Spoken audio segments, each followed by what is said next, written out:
Southeast Asian nations avoid creating any conflict with any major powers, according to a Malaysian expert. Anisa de Guzman has the details. Asean member states have dramatically improved themselves economically and learned how to get along with countries of diverse political and economic systems. This was how Syed Mahmoud Ali, an associate fellow at the Institute of China Studies of the University of Malaya, described the improvement of ASEAN in the past 2 to 3 decades.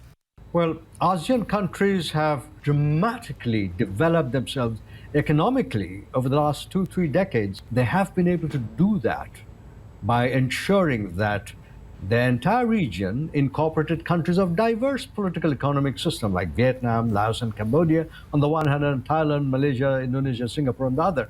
All these countries decided to operate on the basis of certain least common denominators, political consensus, pretty low-profile diplomacy, and thereby they have prevented and avoided any conflict among themselves, despite many historical differences.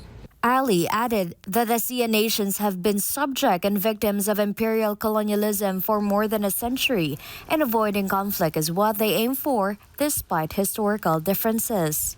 This is what they want. They do not want any major power conflict. They have been subject and victims of imperial colonial subjugation for more than a century, in the last century and the century before. So they would avoid this by all means.